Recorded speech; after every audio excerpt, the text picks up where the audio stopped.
Vamos. Una vez más estamos en estas conversaciones con FEDIAP y debo confesarles que cuando pusimos en la lista a esta señorita, pues ya no una señorita, una señora, ya hay que decirle, es totalmente una señora, era muy difícil cuando hablábamos para estructurar en qué cajoncito poníamos a Ana Clara Dalavalle, porque yo la conocí hace mucho tiempo, no mucho tiempo, pues es muy joven, la conocí hace un tiempo, la conocía de mentas, dirían las tías viejas antes, por alguna conocida en común que tenemos que te quiere mucho, y cada vez que me encuentro con Noelia te recuerda un montón del tiempo que trabajaron. Pero bueno, sabíamos de Arbustas, sabíamos de huellas digitales, cosas de hace un montón de tiempo. Pero Ana hoy tiene ni más ni menos que a cargo la gerencia de la Fundación y de Sostenibilidad, perdón, de la Bolsa de Comercio de Rosario, pero a partir de ahí se ha ramificado como un árbol inmenso y a nosotros nos interesa mucho, la seguimos en las redes y nos interesa mucho poder conocer un poco más de ella. Así que Ana Clara, bienvenida y gracias por tu tiempo. No, muchas gracias a vos y a FEDIAP por este espacio y por este ratito de reflexión. Buenísimo. Siempre comenzamos así, medio chismosos, para que los chicos y la gente que luego ve estas conversaciones pueda saber de dónde viene, digamos, cuál es la historia de Ana, si uno, ¿quién es Ana? Bueno, es una pregunta casi filosófica, pero en realidad la idea es un poco conocer desde dónde uno arrancó, ¿no? Bueno, buenísimo. Bueno, yo soy de Pujato, eso es primero, del pueblo de Escalón, y ahora hemos estado en Está bien. en la tele el último Primero tiempo. Ana Clara de la Valle, después Scaloni, eso sí. Claro, ¿viste? Ahora lo incorporé en mi presentación, cosa de que en los últimos años no, pero bueno, ahora hay que contarlo. Que bueno, es un pueblo muy pequeño del sur santafesino, muy cerca de Rosario, lo cual nos ha dado siempre muchas posibilidades, pero no deja de ser un pueblo de no más de 3.800 habitantes, donde yo nací, crecí y viví eh, hasta el 2015, o sea, muy tarde me vine a la ciudad. Vieron que en los pueblos en general vos te vas a estudiar a la ciudad y ya empieza como la emigración. Yo soy de una familia muy laburante, muy humilde, no podíamos vivir en Rosario, entonces viajábamos, digo viajábamos porque soy la mayor de 4 hermanos, entonces la carrera la hice tomando 2 colectivos, 4 horas por día de colectivo entre llegar a Rosario y el interno. Y estudié comunicación social, que para mí el acceso a la universidad pública fue una bisagra, porque eh, fue como encontrar esas búsquedas que durante mucho tiempo, durante la infancia, adolescencia, uno había tenido en el pueblo, pero que, como les decía, no deja de ser un pueblo con sus limitaciones y con todo lo bueno de vivir en una localidad pequeña. Estudié comunicación social y desde muy chiquita supe por esto, por crecer en una familia humilde, pero muy conectada con la solidaridad, con la caridad, con la búsqueda de la ayuda al otro, el compartir. Como internalizado, ¿no? Esto de ser muchos hermanos también te entrena para compartir. Y yo en la secundaria hice un proyecto de feria de ciencias vinculado al lenguaje del chat y a la tecnología. Y en ese momento citábamos a un profesor de la UBA que es un referente en estos temas, que es Alejandro Pisitelli. Y en el primer año de la facultad encontramos una nota, mi vieja encuentra una nota que él había escrito sobre nosotros y sobre un programa que nosotros habíamos hecho en la secundaria, y empiezo a trabajar informalmente con él. ¿Viste? Es como cuando vos te das cuenta que tu ídolo académico había escrito sobre un proyecto de ciencias que habíamos hecho en la escuela secundaria. Nosotros me vinculo con él y empiezo a meterme mucho y en el mundo de la tecnología. Y de repente me doy cuenta que estoy en Buenos Aires, en, no sé, Microsoft, Fundación Telefónica, y digo, che, si yo de Pujato, del pueblo tan pequeño, llegué hasta acá, ¿cómo hago para que más personas lleguen a la tecnología?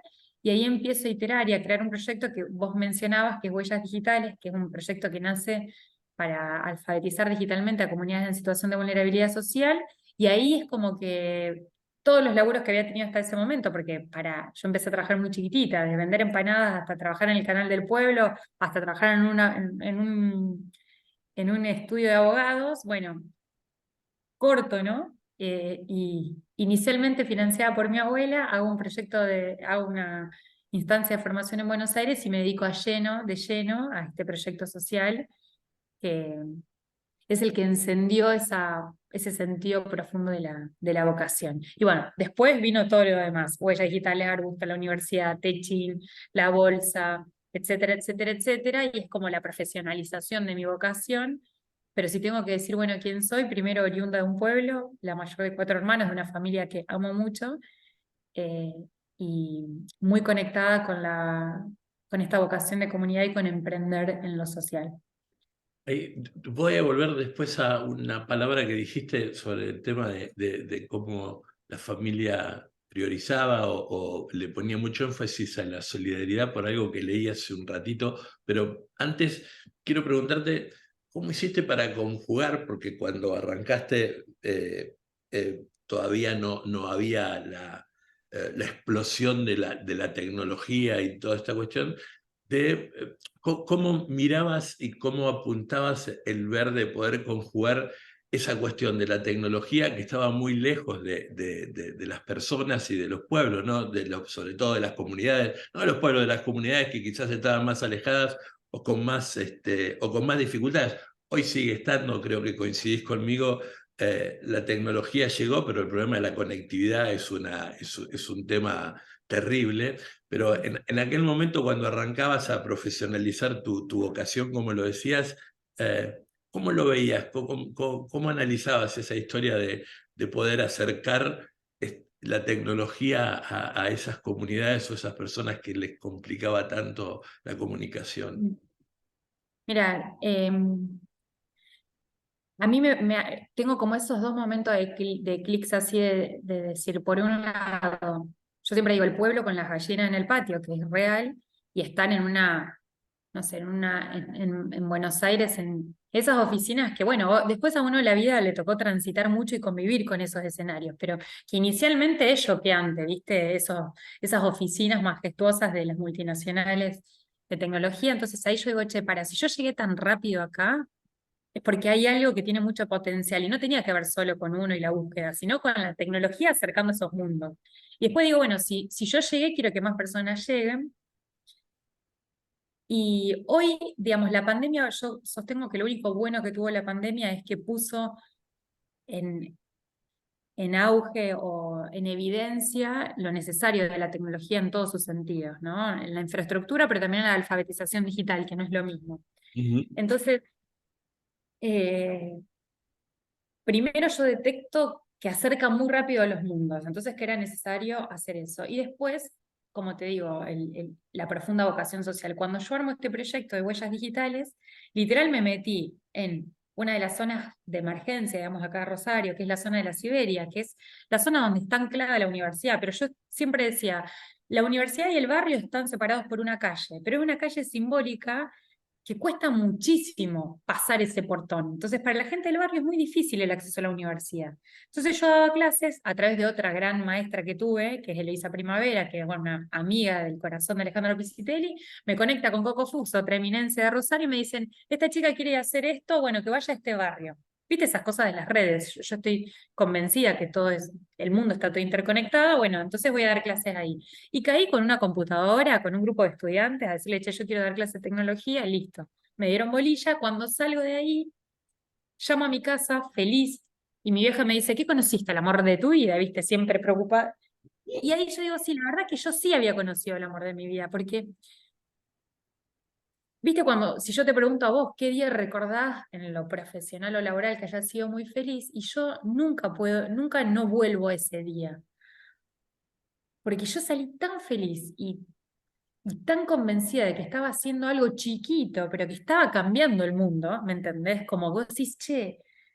Entonces fue un fuego que cuando lo identifiqué contra un montón por ejemplo, che, vos le estás dando clase de tecnología a pibes en situación de vulnerabilidad cuando en realidad tenés que resolver otros temas, el hambre, la droga, esto. Pero yo sabía que con eso estaba resolviendo un montón de cosas, ¿entendés? O sea, hay un tema de, que eso está buenísimo hablarle a los chicos, a quienes estén escuchando, porque el propósito no es un tema de la adolescencia, el propósito es a lo largo de la vida. Entonces, Yo, viste, cuando salí del SEAC, que es este lugar donde yo empecé a dar clases, y llamé a mi casa feliz dije, bueno, yo ahí descubrí mi pasión, ¿entendés? Que era acercar esos mundos. Entonces, en ese momento era muy incipiente y era casi quijotesco dar clase de tecnología en la villa. Hoy, como te digo, la pandemia puso en eje y puso sobre la mesa la necesidad de la tecnología y de la alfabetización digital, pero hace 10 años atrás, o más, no, 2009, ya no sé cuántos años hace, pero bueno, 2008, 2009, era como revolucionario, ¿no? Yo no lo sentía así, porque yo estaba conectada con lo que a mí me pasaba, pero cuando lo mirás en perspectiva y analizás todo lo que vino después, decís, bueno, eh, sí, no era tan prioritario como ahora. No sé si te respondo, pero haber estado en un lugar, como te digo, en las multinacionales tan rápido y de repente decís, yo necesito que esto llegue a más gente, te convence, viste que hay cosas de las que uno está convencida, de que después la vida te da un poco más de recursos para pensar qué tan bueno o tan malo era, quiero decir, pero bueno, saber que estaba haciendo algo que estaba cambiando la realidad de una persona y la mía propia, ¿no? Fue mi motor para emprender y para saber que yo no podría laburar de otra cosa, es decir, por toda la guita del mundo, yo no podría estar haciendo algo que no esté conectado con eso. Muy joven, pero siempre lo traigo a colación a esto. No habías ni nacido, pero en los 70 César Isela cantaba una samba que decía: empezá por vos mismo, mañana seremos dos. Oh, Este, qué lindo. eh, La voy a por, buscar. por ahí es interesante esto para Me poder, encanta.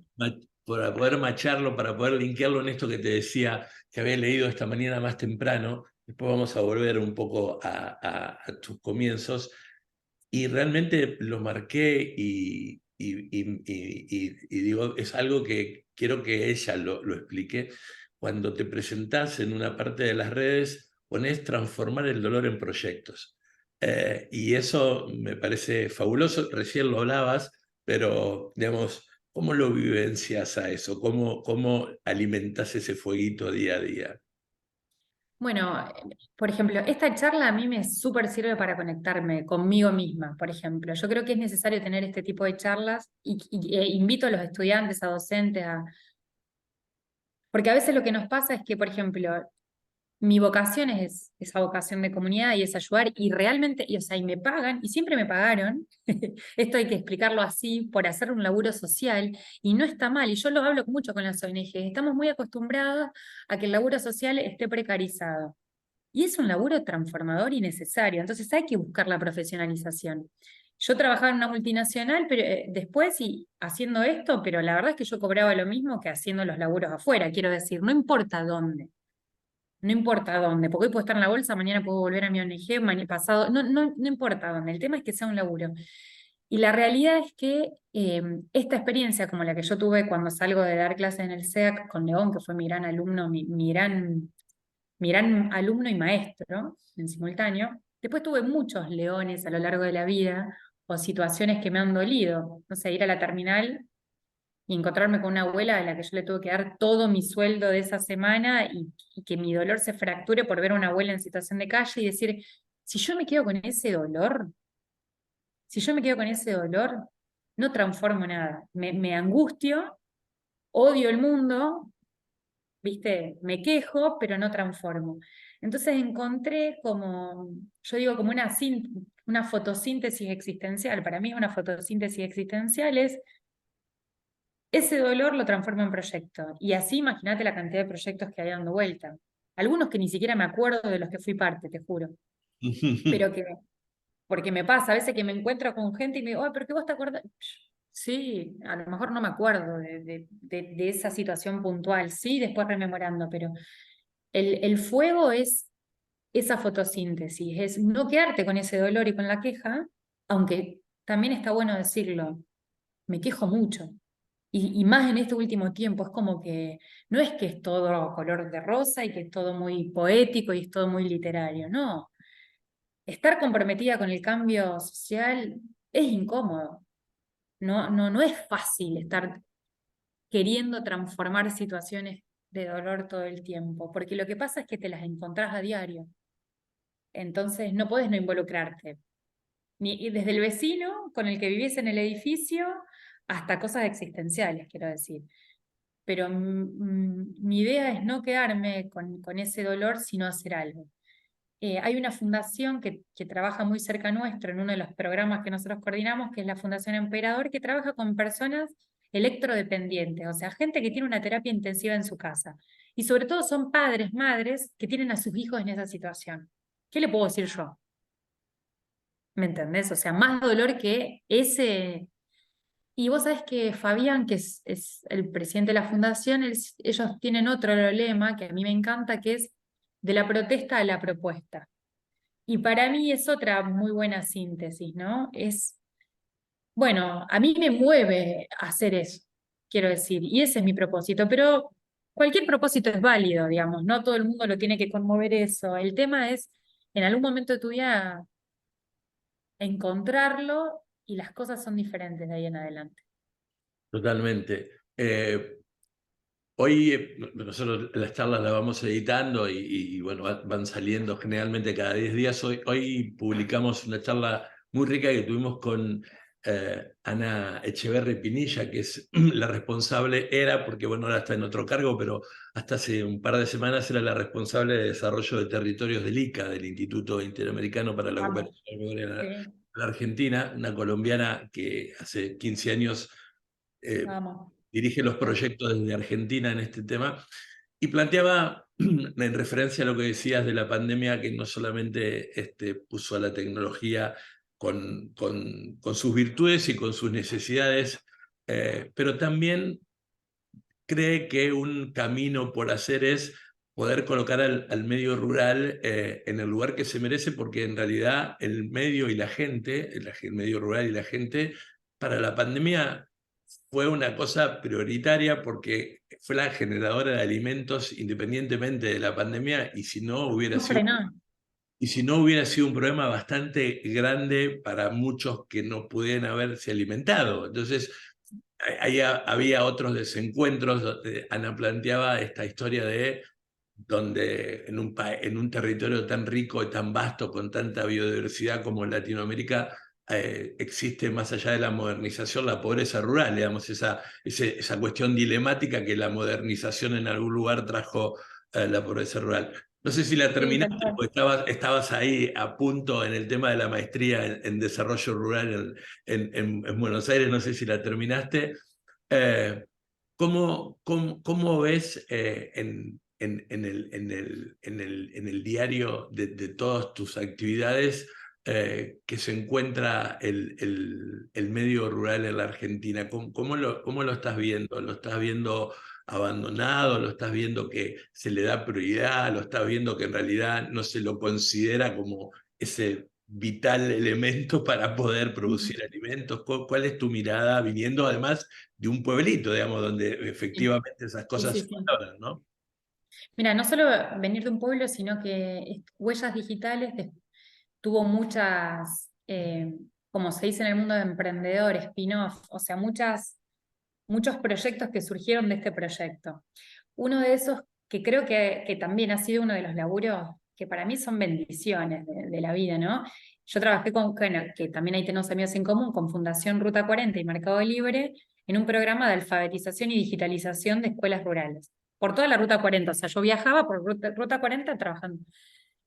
Y vos sabés que yo siempre decía, ¿no? Porque este proyecto yo lo hacía en la ruralidad y en los barrios en la ciudad, ¿no? Muy vulnerables. Yo digo en situación de vulnerabilidad más que vulnerables, porque es distinto.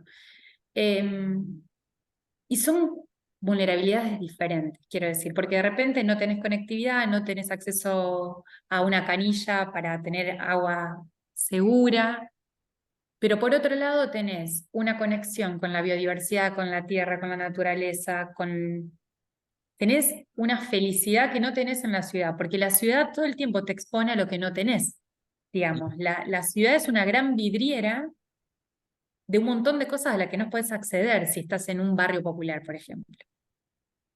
Entonces, yo siempre tuve una visión de la ruralidad muy clara en relación a esto, a que la vulnerabilidad es distinta, las posibilidades son distintas, pero también la potencialidad para... También la pandemia puso, digamos, esta cosa de la reinmigración, mucha gente yéndose a pueblos, a barrios, bueno, cerrados si querés, pero quiero decir, la necesidad de salir de los edificios fue emergente, ¿no? Yo creo que también la pandemia le puso el ojo, puso la mirada sobre estos espacios que son oxigenantes y que son necesarios. Y la realidad es que otra de las cosas que nosotros hablamos en la bolsa cuando hablamos con empresas es el estado de situación del mundo hace cada vez más urgente la reforestación, la ruralidad, el cuidado. Entonces, no sé si esa convicción que tenemos como ciudad, como sociedad, se traduce en políticas públicas acordes a la ruralidad, por ejemplo. No tengo una opinión tan sólida ni formada sobre eso. Sí sé, y nosotros lo vemos porque uno de los espacios donde me toca trabajar es la mesa de educación del Consejo Agroindustrial, que son 60 entidades del agro preocupadas por un plan federal que tenga la agroindustria como eje, y yo coordino una mesa en el que el eje es la conectividad digital rural, donde vos lo que estás diciendo es, en América Latina, la inequidad en el acceso a la conexión de digital de calidad es altísima, y si no respondemos eso, no vamos a tener mejores alimentos, porque hoy tenés máquinas cosechadoras que son, como te lo dicen ellos, son Fórmula 1, pero si no tenés internet, es una caja hermosamente pintada. Entonces, de vuelta, yo creo que no soy tan taxativa con las respuestas, Carlos, ya ves que voy, vengo, pero me está ayudando a reflexionar y espero que sirva para eso. Yo creo que la ruralidad, además de todo lo que hoy ofrece, es una gran potencia, ¿no?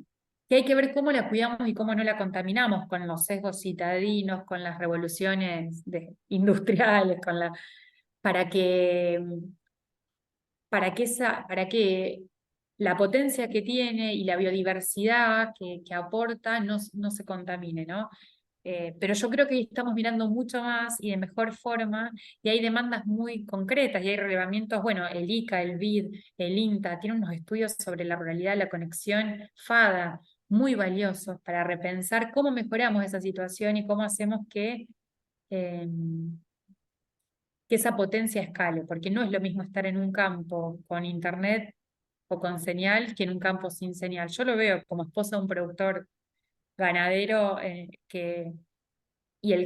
y cuando vos hablas con los puesteros, que son el alma del campo, el que tiene internet y te manda una foto y te dice esta vaca se está muriendo, no es lo mismo que el que tenés que esperar el lunes a las 7 de la tarde para que vaya hasta un lugar y te llame.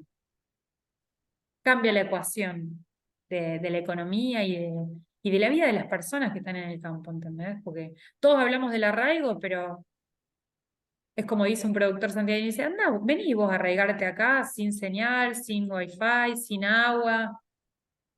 Sí, hay que trabajar ahí la cuestión del arraigo porque, y vos sabés que nosotros desde hace mucho tiempo planteamos esto porque el arraigo no es una cuestión solo física, porque si te vas a quedar, por lo que te decía este productor santiagueño, si te vas a quedar en el campo porque tenés que quedarte, pero no tenés buenos caminos, no tenés buena Claro, conectividad, no tenés cerca un centro de salud, una escuela donde tus hijos puedan estudiar, más vale andate, digamos, por más que suene grosero, que suene doloroso en esta tal historia, cual.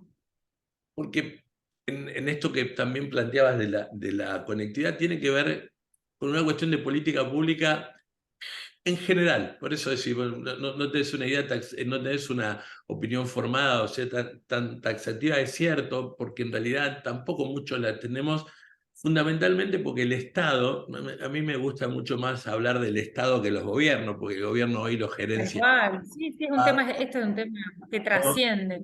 Totalmente, porque el Estado quizás todavía hay algunos que te dicen, bueno, somos un país relativamente joven, digamos, espero que maduremos pronto por todos los que necesitan. Hay algunos términos que trato de sacar, a mí me complica mucho cuando te hablan de la marginalidad. Yo prefiero hablar de poco favorable, porque cuando vos le marcás la cuestión de que es algo marginal, ya lo estás adjetivando de una manera que es difícil salir. Digamos, es distinto decir, está en una zona poco favorable a estar en una zona marginal, digamos, o que Tal tiene cual. oportunidades. Por eso yo siempre digo, en situación de vulnerabilidad, después hay que discutir qué es vulnerabilidad.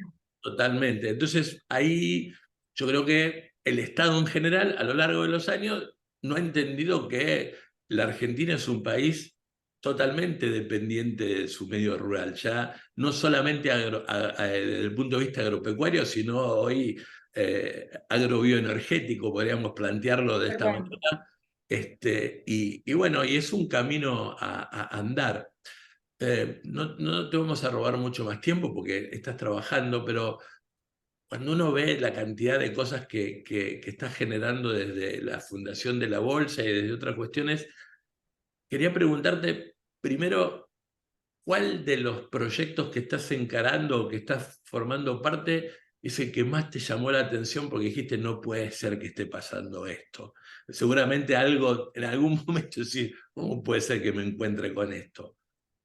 Bueno, como vos decías, yo ya terminé todo el cursado de la maestría en desarrollo rural en la UBA, que fue también, cuando uno haces mucho, a veces es complejo encontrar la propuesta pedagógica que te haga reflexionar sobre tu experiencia. Y a mí la maestría, ahora estoy con la burocracia de la presentación de los proyectos y todo eso, pero mi tesis de maestría tiene que ver con el impacto de un proyecto comunitario en una comunidad rural, que es el paraje San Juan, en el norte de la provincia, donde nosotros llegamos por las inundaciones del norte de la provincia de Santa Fe, y cuando empezamos a ver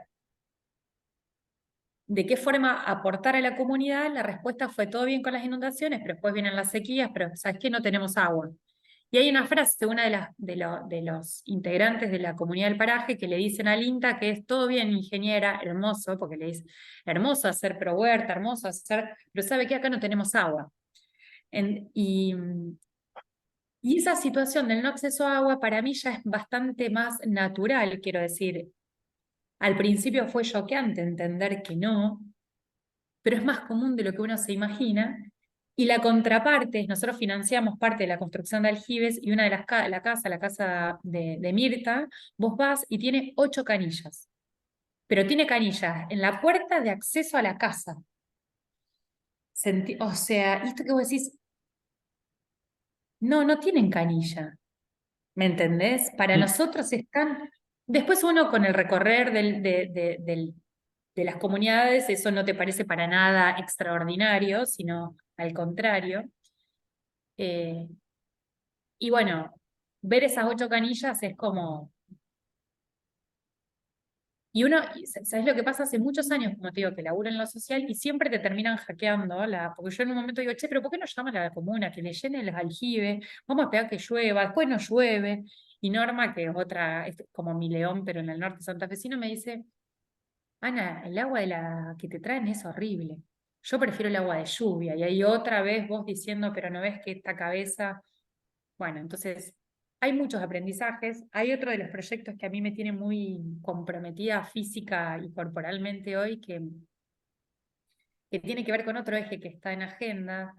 De repente son muchos temas en los que uno está metido, quiero decir, muchos dolores. No, a veces me gustaría decir soy especialista en un solo tema, pero son tantos ejes. Y lo estamos haciendo acá en la bolsa y creo que está bueno hablar con los estudiantes y con quien escuche la entrevista. En el 2019, la Organización Internacional del Trabajo promulgó un convenio que está vinculado a violencia y acoso laboral, y yo lo vengo trabajando con la Gerencia de Recursos Humanos de la Bolsa en capacitaciones a directivos, a funcionarios, al presidente. Pero desde hace 2 meses que estamos haciendo capacitaciones, espacios de encuentro cuidado con colaboradores de a 15 personas, para hablar sobre violencia, acoso, diversidad, equidad. Y viste cuando vos decías que te sorprende que no haya, y a veces lo que no hay en las instituciones son espacios de escucha activo. Entonces, hoy me tiene muy comprometida corporalmente ese proyecto de estar escuchando a todos mis compañeros de trabajo sobre estos casos. Están saliendo cosas hermosas, complejas. Estamos haciendo constelaciones institucionales, decimos nosotros, pero bueno, son, es la agenda de este tiempo, ¿no? La equidad, la diversidad, la inclusión. Entonces estamos laburando muy fuerte en eso. Y por fuera, digamos, en un laburo voluntario que hago también en el norte, porque vale el comentario, yendo tanto al norte, me enamoré de un ingeniero agrónomo del norte de la provincia, y me casé con él. Y estoy trabajando por esto de que el propósito se redefine, pero cuando uno encuentra su pasión la arrastra a lo largo de la vida. Y estamos armando un nodo digital en una fundación en el medio del norte, en el medio del Gran Chaco, en Las Toscas. Y también me tiene muy emocionada ese proyecto voluntario, donde de vuelta, ruralidad, tecnología, inclusión social, todo se mezcla. Así que desde el agua del norte o desde el agua de ese paraje hasta la equidad, diversidad y los espacios de escucha y este proyecto que te cuento, todos me tienen ahí muy comprometida. No sé si alguna vez escuchaste el término compromoverse. Ay, me encanta, me lo reanoto. ¿Lo escuchaste alguna vez? No, Bueno, me encanta. Mirá qué regalo que me estás dando. catalanes hablan mucho de ese término. Después te puedo pasar algunas cosas, sobre todo de Russell Y Boyd. por favor, Ellos dicen que el compromiso, ¿por qué hablan de compromoverse? Porque dicen que el compromiso sin acción es estéril y que la claro, acción sin compromiso es intrascendente. me encanta. Vamos, en ese sentido, creo que uno va Es encontrando. como el sentipensante de Galeano, me Ah, encanta. bueno, más o menos, porque en realidad, bueno, uno va pensando en eso, es decir, digamos, si uno solamente está preocupado y dice, a lo largo del tiempo seguramente te has encontrado con gente, yo me acuerdo mucho, no, perdón por la autorreferencia, hace muchos años una entidad de las entidades gremiales del campo nos contratan, no, nos llaman a Carlos Iglesias y a mí, un comunicador que trabajó muchos años para el CONSUE, para el Consejo Superior de Educación Católica, y que ahora tiene un par de fundaciones muy interesantes justamente para chicos en situaciones de vulnerabilidad en el sur de la ciudad de Buenos Aires, para ser un poco los animadores de uno de sus congresos. Hace muchos años, cuando no había congreso a presidir, CREA recién empezaba a hacer sus cosas, y como el Congreso tenía que ver con el tema de educación, habían colocado como lema: educación es nuestra mejor inversión. Ujú. Y nos pidieron a nosotros que, bueno, de alguna manera podamos animar sobre todo la primera parte. Y claro, con Carlos decíamos, bueno, nos vamos a encontrar con un montón de productores, sobre todo de la zona de Buenos Aires y de La Pampa, que tienen alguna visión, no sesgada, pero alguna visión que por ahí la tienen de la vivencia de su familia o de lo que han sido como papás de alumnos, u otros no. Entonces, bueno, lo que decidimos hacer es educar es nuestra mejor inversión, era así el lema del Congreso. Hicimos una taxonomía, desmembramos los términos, entonces nos pusimos a trabajar sobre qué era lo que creían ellos, o qué entendían por educación, qué entendían por nuestro, en el sentido de pertenencia, ¿no? Digamos, pertenecer a una gremial del campo, pero cuál era el sentido, cuál era para ellos el significado del tema de mejor. Digamos, el mejor es aquel que llega porque se esfuerza, o el que llega a los codazos, o el que llega porque realmente Tal tuvo cual. la deuda, y sobre todo inversión, que era lo que significaba. Bueno, de los cuatro términos, el mayor problema, y perdón por la introducción tan larga y vuelvo a repetir por la autorreferencia, No, hermoso. el mayor tema era de la cuestión de la inversión, porque en general planteaban, bueno, yo pago mis impuestos, si el Estado después no hace lo que corresponde, por ejemplo, con el tema de la educación, es un problema que excede a lo mío. Y era una cosa que en aquel tiempo, te estoy hablando 25 años atrás, se repetía permanentemente en las mesas de trabajo. Decía, bueno, pero inversión, ¿qué más tenemos que hacer? La pregunta es, en la vuelta que has tenido en tu vida, siendo una persona muy joven, ¿Ha cambiado la mirada esta más allá de Sí, los títulos del tema de que colocar la responsabilidad social empresaria? Yo siempre digo, como en sí, sí, sí. educación hay en algunas cuestiones donde hay algunos términos que se ponen de moda, pero hay gente Tal que cual, tal cual. hay empresas que han hecho trabajos Sí, infinitamente grandes hace 40 años o que solidarios nadie las y que nadie conocía, los conoce o que nadie le había puesto un tema o que no tenían una gerencia una responsable. etiqueta. Tal Sí, cual, no tal cual. tenés. Mira, me encanta la pregunta y me gusta porque me hace pensar varias cosas. Primero, la respuesta es sí. Lo veo desde que antes en Rosario había una o dos empresas B y hoy hay un movimiento y son más las empresas B o certificadas por impacto que conozco que las que no. Y nosotros, me, m- me tocó estar mucho en la génesis de estas conversaciones. Quiero decir, cuando éramos dos locos, dos locas debatiendo, o hace 15 o 20 años, cuando vos decías, sí, empecé chiquita, o sea, empecé a trabajar muy chica, entonces real. Yo tengo 33, pero hace 15 años ya trabajaba. Hace 20 años ya también trabajaba. Debo confesar, cuando el trabajo era un trabajo infantil eh, el mundo emprendedor. Pero quiero decir, hace muchos años atrás, cuando vos hablabas de esto, tenías que explicar mucho.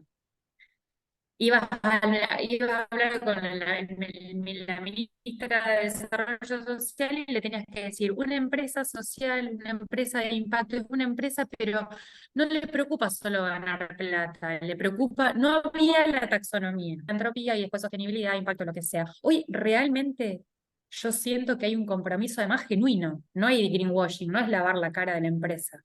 Hay mucho empresario comprometido con la comunidad, con el ambiente, con hacer mejor las cosas, porque además han cambiado las exigencias de los empleados. Quiero decir, las nuevas generaciones, por suerte, prefieren prescindir dinero, pero laburar en una empresa que haga voluntariado o que esté comprometida con el medio ambiente. Entonces, hay un cambio no generacional en términos de edad. Yo siempre lo digo que no se trata de la edad del compromiso con la comunidad, no. Hay un mundo, hay un estado de situación del mundo cada vez más crítico que hace que no podamos hacer las cosas como las hacíamos antes porque se nos termina el planeta. El día del sobregiro cada vez es antes, es decir, el día del sobregiro mide cuándo te quedas sin presupuesto ambiental. Por año nos comemos dos planetas, entonces ya no da lo mismo hacer las cosas solo por dinero. Yo veo mucho compromiso, veo un compromiso genuino. Creo que yo trabajé, bueno, con Silvia Torres Carbonell, que es yo creo que es la referente en el mundo emprendedor más sólida del país. Y ella siempre decía el empresario el emprendedor como gen empresario en el buen sentido. Y decía, hay que cambiar la mirada sobre el sector empresario. ¿Viste? Se le exige demasiado a veces y está muy comprometido. Y lo mismo, esos resabios de, bueno, si yo pago los impuestos ya está. No, no alcanza con pagar los impuestos. La realidad es que no alcanza. Pero veo mucho más compromiso, veo mucho más movimiento empresario de Vistas, Sistema B, Economía de Comunión, mucha certificación, una agenda global como la de Naciones Unidas o como los Objetivos de Desarrollo Sostenible que te van orientando y van haciendo, ¿viste? Te van indicando por dónde andar.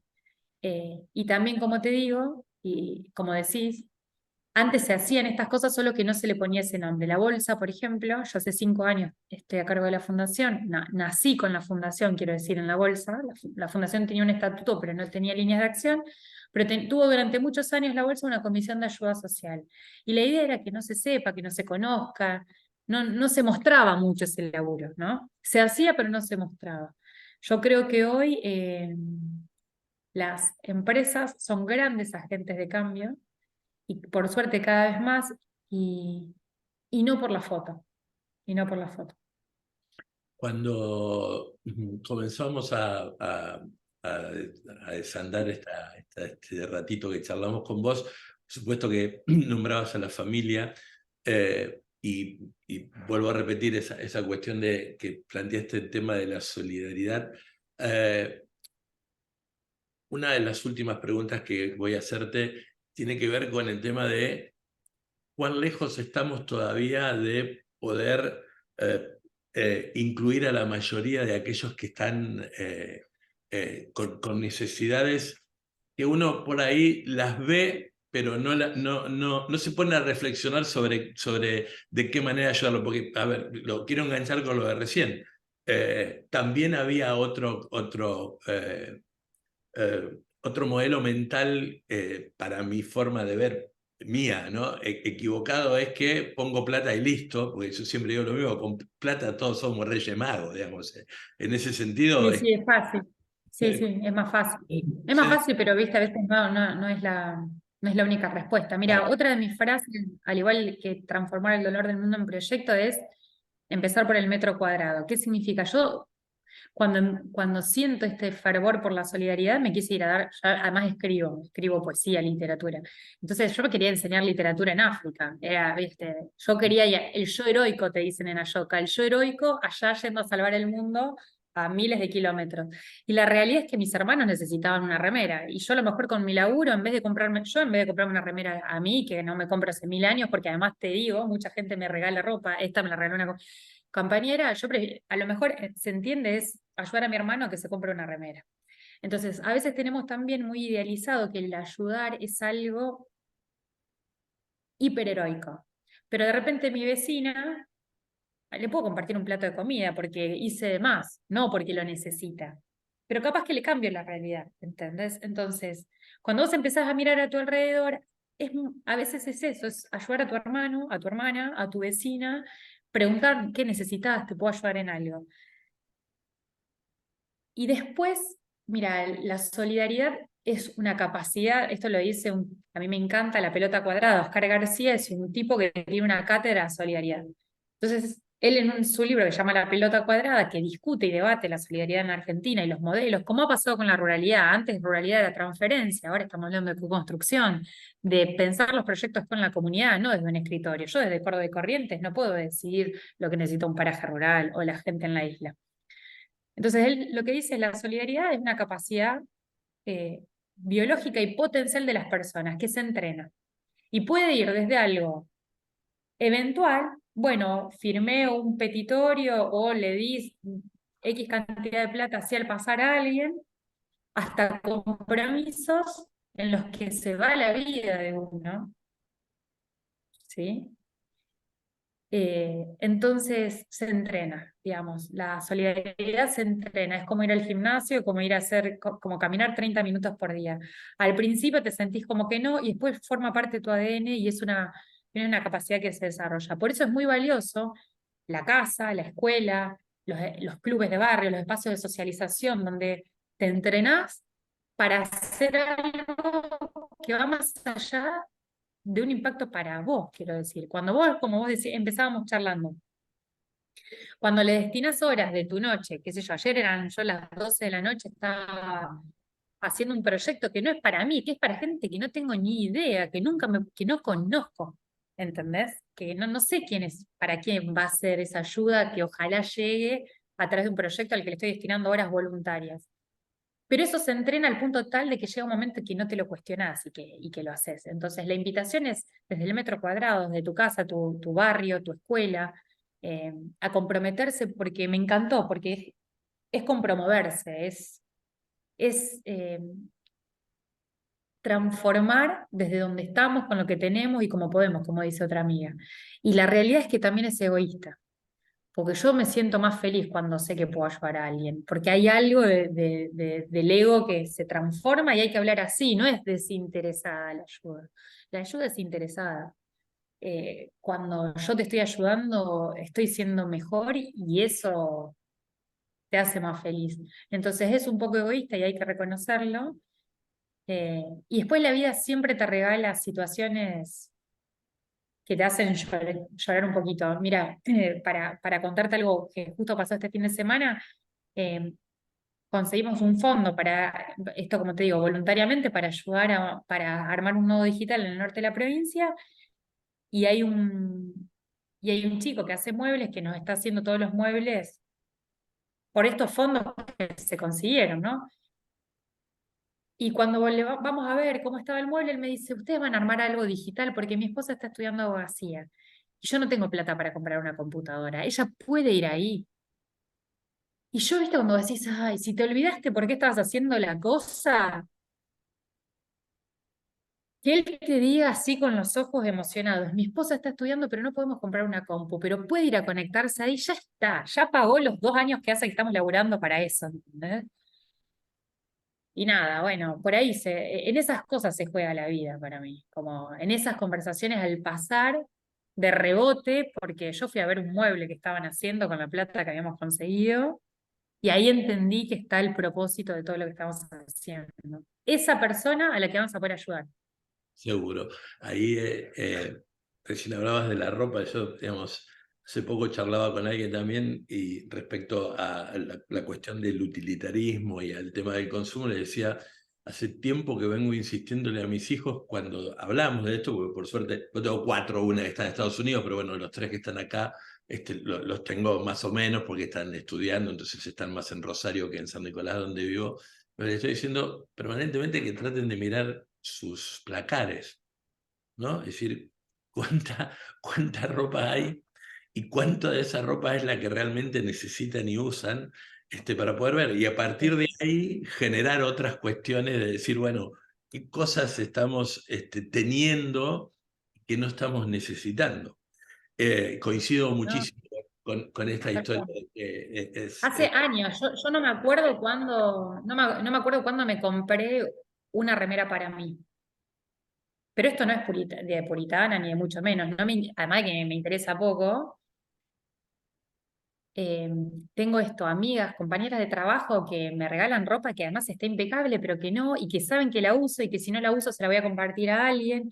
Pero también yo crecí, como te digo, en esa escuela. Siempre nos donaron ropa, porque en ese momento éramos 4, no tenías, no podía, y una familia que estaba muy bien nos regalaba. Y después vos eso repetís, porque vos te encontrás en que no necesitas tanto. La realidad es que no, como dijo el papá de un amigo, otro amigo, dice, em, rico no es el que más tiene, es el que menos necesita. Entonces, cuando entras en ese circuito de la economía circular, se dan todos los círculos de la vida, ¿no? Y soy también esa afortunada de tener compañeras, amigas que me regalan, que saben que si yo no uso a alguien se la voy a estar dando y que cada tanto hay que revisar, ¿no? Porque eh, eso que está ahí hace 5 años realmente le puede transformar una entrevista laboral a alguien, porque no tenía una camisa negra para ponerse y vos se la diste. Total. Entonces, ahí ya tenemos un lugar para ayudar, ¿entendés? Y conciencia. Yo he estado en inundaciones, asistiendo a inundaciones. Bueno, yo también trabajaba en Techín cuando fue esa inundación tan grande en la Emilia, pero en la que me tocó trabajar acá en la bolsa, pues decís, che, tampoco donar zapatos de fiesta y vestido de fiesta a las personas que están inundadas, porque eso yo también lo vi. Quiero decir, no sacarte lo que vos no necesitas de encima. Y vos decís, hace un montón que la tengo, está hermosa y alguien más va a ayudar, bienvenido sea. Claro. Ana, no queremos robarte más tiempo, nos quedaríamos No, charlando no fue para mucho, nada, no, por favor. mucho más. Alguien que escribió, no tengo deseos de tener sangre de estatua ni una mirada corrosiva, ¿no? ¿Sabés, Amo. sabés que de dónde viene eso? Amo. ¿Eh? Bueno, en esas cosas, Hoy me quedo igual, me voy a quedar con. Necesito tus lecturas, pásamelas porque yo quiero seguir aprendiendo. Y eh, además en- estaba pensando, viste, uno tiene que escribir y tiene que.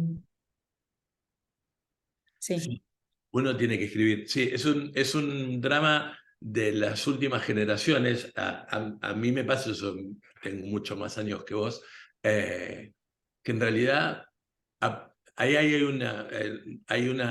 volvemos a lo dilemático, ¿no? Es decir, hay un montón de cosas que se están haciendo, lo vemos también en las escuelas nosotros, pero resulta que parece que, digamos, y que incluso lo han acompañado la tecnología y lo ha acompañado la gente y lo han acompañado con proyectos que tienen que ver fuera incluso de lo pedagógico y que tienen que ver con cosas que hoy no existen en los planes de estudio, como la de biodiversidad, etcétera.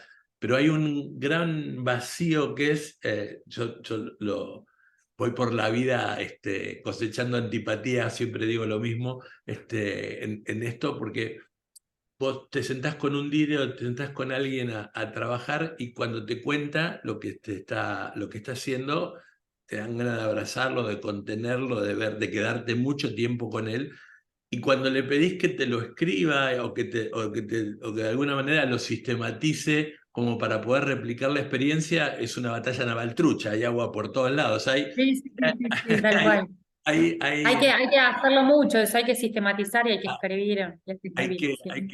hay que escribir. Yo creo que la tecnología, el tema del teléfono, del WhatsApp, de la posibilidad de estar interconectado todo el tiempo, nos ha quitado un cachito del tiempo de reflexionar y de poder escribir y de poder sentar, porque yo le digo a nuestros alumnos, nosotros tenemos una diplomatura en educación secundaria agropecuaria con la Facultad de Agronomía de la UBA, y yo coordino esa diplomatura, Hermoso. y le digo siempre a los cursantes, hay que escribir, hay que escribir mucho, porque además por otro lado te obliga a leerte y ya tenés un segundo paso hecho que es te obliga a reflexionar lo que estás leyendo. Sí. Bueno, te voy a comprometer, ya que estamos acá, te voy a pasar el proyecto de tesis, porque las tesis, yo también soy bastante, siempre fui mejor alumna, mejor promedio, muy, muy, muy todo eso. Pero además, mi tesis de grado, por ejemplo, mi gran aprendizaje fue no puedo diseñar proyectos sociales sin incluir a la comunidad. Y esta tesis de maestría plantea ver cómo se modifican las redes de colaboración de las comunidades cuando intervenís con un proyecto comunitario. Te la voy a compartir, te voy a compartir el proyectito recién entregado, en realidad es la versión número 3 que creo que entrego vamos a hacer fuerzas todos para que avance y tenga el ok y pueda ponerme a escribir la tesis, pero creo que las instancias académicas, yo además fui muchos años ayudante alumna de una materia de extensión, ciudadanía y voluntariado, entonces hay que, como vos decís, hay que dejar algo que trascienda la propia experiencia, y tenemos muchas mediciones de impacto, pero se necesita más. Así que mientras hablaba con vos pensaba que esta segunda tesis tiene que ser un librito que sintetice los proyectos de comunidad en la ruralidad. Así que ¿No? Bueno, te paso un compromiso y me llevo un compromiso. no, y eso además es muy necesario porque cuando uno bucea en el tema de lo social y sobre todo lo rural, hay muy poco escrito también. Es decir, y vos decís, no hay nada hecho, no, sí hay un montón de cosas hechas, pero hay muy poco sistematizado, hay muy pocas cosas donde vos Es podés. una muy linda tarea. Sí, claro, y donde vos podés ir a reflexionar. Por eso digo, a veces esta historia, ¿no? Nosotros le planteamos al final de la diplomatura, tienen que hacer un proyecto situado que los aterroriza un montón porque le damos tres Me o cuatro encanta. cuestiones, le damos tres o cuatro cuestiones y no le damos más nada, solamente le damos un facilitador para que lo ayude, pero tiene prohibido decirle si está bien o está mal, porque nosotros el primer día le decimos, mirá, felicitate si ya elegiste el proyecto, lo aprobaste porque es tuyo, digamos, nosotros te podemos guiar, te podemos decir, mirá, esta lectura te va a servir, tenemos esta experiencia, pero después, digamos, la gente está muy acostumbrada a que le des las cosas armadas, sobre todo en el tema educativo, te dicen, bueno, dame el formulario, que es lo que tengo que responder, nosotros decimos, mirá, entra a navegar y después veremos para qué lado de la costa te lleva. Y creo que en verdad nos está faltando un cachito no de pisar el freno porque hay cada vez más necesidades, pero nos está faltando un momento de acomodarnos para Y de sentarte y sí, poder reflexionar, poder sentarse, poder, repito, escribir, y uno ahí tiene dos acciones ganadas. Escribe, la experiencia sistematiza, y cuando se lee también empieza a reflexionar, porque el aprendizaje o la formación también arranca desde lo que uno puede, incluso desde la autocrítica, que es tan difícil de hacer. Ana, muchísimas bueno, gracias. gracias Te a admiramos vos. un montón, en realidad, porque te seguimos mucho a las redes. Hay mucha de la gente de FEDIAP que te hemos puesto o le hemos comentado tus actividades y decimos, ¿de dónde saca tiempo esta señorita o esta señora ahora? No lo sé, pero que lo saca y lo tiene, seguro que sí. Un cariño. Bueno, Mil gracias. mil Gracias por este regalo, me encantó este tiempo de reflexión. gracias.